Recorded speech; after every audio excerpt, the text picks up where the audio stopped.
Hi, this is Jeff Hoffman. Let's review the last subset of biochemistry, the metabolism section. Metabolism encompasses the various processes that contribute to cell energy requirements and waste removal. This involves the creation of and interconversion between four classes of biomolecules: carbohydrates, lipids, proteins, and nucleic acids. It can be useful to group metabolic reactions by the site in which they occur. Most metabolic reactions occur either at the mitochondria or the cytoplasm, although some occur in both. Fatty acid oxidation, acetyl-CoA production, the TCA cycle, and oxidative phosphorylation all occur in the mitochondria. Glycolysis, fatty acid synthesis, the HMP shunt, and protein synthesis all occur in the cytoplasm. Protein synthesis can also take place in the rough ER. Do you remember which kind of proteins those would be? Proteins that are meant to be secreted from the cell, bound within organelles, or embedded in the membrane are all synthesized in the rough ER. Steroid synthesis is in the smooth ER. Lastly, you can use the mnemonic HUGS take 2 to remember which processes take place in both the mitochondria and the cytoplasm, which are heme synthesis, the urea cycle, and gluconeogenesis. It can be useful to know the meaning of an enzyme name, since this also describes its function. Let's go through the list of commonly used enzyme descriptors. A kinase adds one of the high-energy phosphates from ATP to its substrate. For example, phosphofructokinase phosphorylates fructose 6-phosphate in glycolysis. A phosphorylase adds an inorganic phosphate to its substrate. It doesn't take it from ATP, but just grabs a free floating phosphate group, which is what distinguishes it from a kinase. For example, glycogen phosphorylase cleaves the 1,4-glycosidic bond in glycogen to produce glucose 1-phosphate by adding an inorganic phosphate to it. A phosphatase sounds similar to a phosphorylase, but actually has the opposite function. It removes a phosphate group from its substrate. An example is fructose 1,6-bisphosphatase, which converts fructose 1,6-bisphosphate to fructose 6-phosphate in gluconeogenesis. A dehydrogenase is an enzyme that oxidizes its substrate. This means that hydrogens or electrons are removed from the substrate. An example is pyruvate dehydrogenase, which converts pyruvate to acetyl coenzyme A. And lastly, a carboxylase is an enzyme that transfers CO2 groups with the help of biotin. For example, pyruvate carboxylase converts pyruvate to oxaloacetate. It's important to know the rate-determining enzymes in metabolic processes. These are the most commonly tested, since they determine the rate at which the process occurs. The rate-determining enzymes are also the ones most commonly targeted by drugs, because slowing them down or speeding them up will have an effect on the process they're involved in, which might not be the case for other enzymes in the pathway. It will definitely help you in your test to know which enzyme is rate-limiting for which process, and also what the role of the enzyme is in that process. For example, HMG-CoA reductase is the rate-limiting step in cholesterol synthesis. Do you remember which class of drugs inhibits this enzyme? That would be the statins, which are used to treat hypercholesterolemia. We'll cover all of these in context over the next few slides, so I won't read them off to you now, but you might want to come back and review them later, maybe by using flashcards.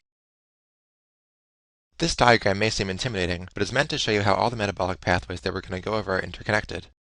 Carbohydrate metabolism is connected to protein metabolism, lipid metabolism, and even nucleic acid synthesis. Steps that require biotin are marked with a B. In these steps, our carboxyl group is added to the substrate. For example, pyruvate looks like this, but if we add a carboxyl group, we get oxaloacetate, which looks like this. Steps that require thymine are marked with a T, and starred enzymes are irreversible steps, which are important parts of regulation. Once you feel comfortable with the various smaller pathways, which we'll discuss in the next few slides, it'll be helpful to look back here and see how it all fits together. This is also a great page in your book to take notes from other parts of the chapter, or even from other chapters, since there are lots more inputs and outputs to this diagram than are shown here.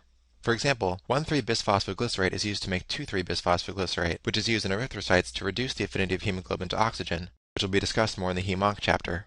Also, fatty acids are broken down into acyl-CoA, which is transported using the carnitine shuttle to the mitochondria, where they're converted to acetyl-CoA, which can then enter the TCA cycle.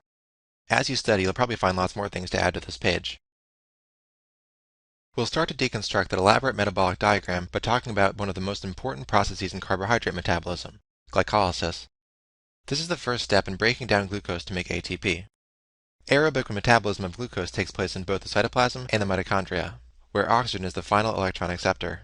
This can produce 32 ATP per molecule of glucose if the malate aspartate shuttle is used, which is found in the heart and liver.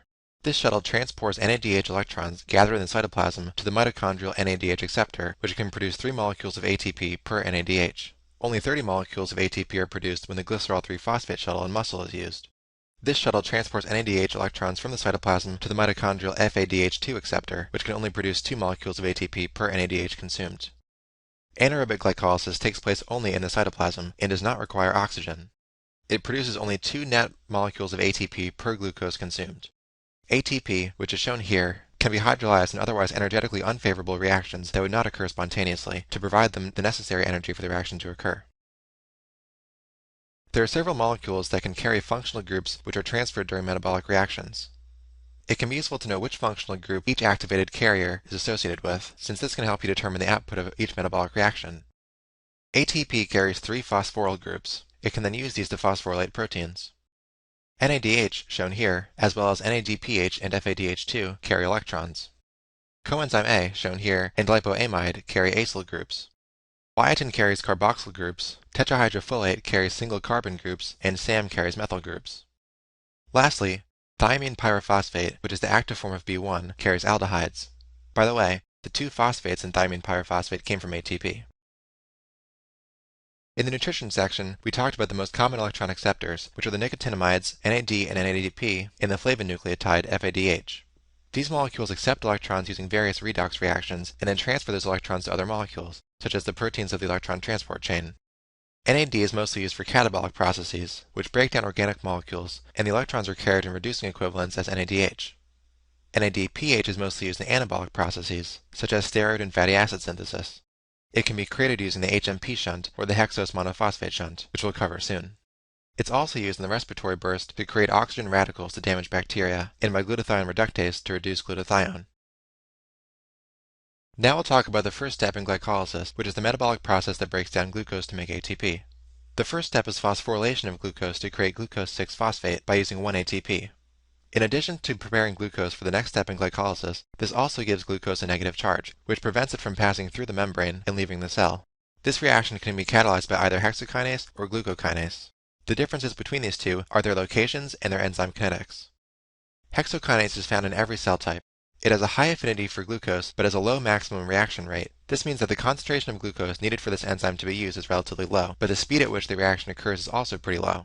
Hexokinase is not affected by insulin, but does receive negative feedback from high amounts of glucose 6-phosphate. So basically, when the cell has low glucose 6-phosphate, hexokinase will catalyze any glucose available into glucose 6-phosphate at a low rate. However, if there's a large amount of glucose in the blood, such as after a meal, hexokinase won't be able to keep up since it has a low capacity.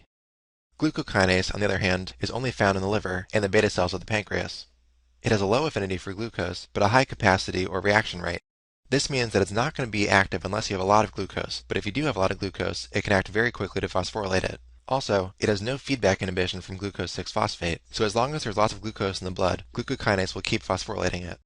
You can think of this as being kind of like a buffer system, because after you eat a large meal, glucokinase will activate the beta cells in the pancreas, which will in turn further activate glucokinase in the liver, so that it can take the glucose out of the blood and store it as glycogen. You can remember this function by using the mnemonic glucokinase is a glutton, and you can remember that it's in the liver because both gluco and liver have 5 letters. The net reaction of glycolysis is shown here. You start with glucose, 2 inorganic phosphates, 2 ATP and 2 NAD, and end up with 2 pyruvate, 2 ATP, 2 NADH, 2 hydrogens, and 2 water molecules. The important part is that you need 1 glucose to make 2 ATP and 2 pyruvate, and during that process, 2 NADs get reduced to 2 NADH. Now let's go through the enzymes that regulate glycolysis. The 2 steps in glycolysis that require ATP are the first and the third step. First, either hexokinase or glucokinase will use 1 ATP to convert glucose to glucose 6-phosphate. As I mentioned before, glucose 6-phosphate exerts negative feedback on hexokinase. In the third step, phosphofructokinase 1 uses 1 ATP to convert fructose 6-phosphate to fructose 1,6-bisphosphate. This just means that it's a fructose molecule with phosphate groups of the 1 and 6 carbons. Phosphofructokinase is the rate-limiting step in glycolysis, so there are lots of things that regulate this enzyme. If cells have lots of AMP, this means they need to make more ATP, and if there's lots of fructose 2,6-bisphosphate, this indicates that blood sugar is high, so there's plenty to use for more glycolysis, so both of these activate phosphofructokinase. If lots of ATP or citrate are present, this means the cell has a sufficient amount of energy and does not need to continue glycolysis, so these both inhibit phosphofructokinase. There are 2 steps that produce ATP as well, but both of these occur twice, since they occur after the step where a 6-carbon molecule is split into 2 3-carbon molecules. This means that a total of 2 ATP are consumed, but 4 ATP are produced, resulting in our net gain of 2 ATP. Phosphoglycerate kinase converts 1,3-bisphosphoglycerate to 3-phosphoglycerate. Going by the names of the molecules, it makes sense that 1 ATP was produced, since 1,3-bisphosphoglycerate has 2 phosphate groups, which are at the 1 and 3 positions, while 3-phosphoglycerate only has 1 phosphate group. That means that the phosphate at the 1 position was taken off, and was used to make ATP. At the end of glycolysis, pyruvate kinase converts phosphoenolpyruvate to pyruvate and produces 1 ATP. This is activated by fructose 1,6-bisphosphate and inhibited by ATP and alanine, since again, if you already have a lot of ATP, you don't want to keep going through glycolysis. Pyruvate dehydrogenase is the enzyme that links glycolysis, which takes place in the cytoplasm, to the TCA cycle in the mitochondria. It decarboxylates pyruvate and adds the remaining acetyl group to coenzyme A, making acetyl coenzyme A. This is inhibited by ATP, NADH, and acetyl coenzyme A, since these are all things that are produced downstream from this enzyme.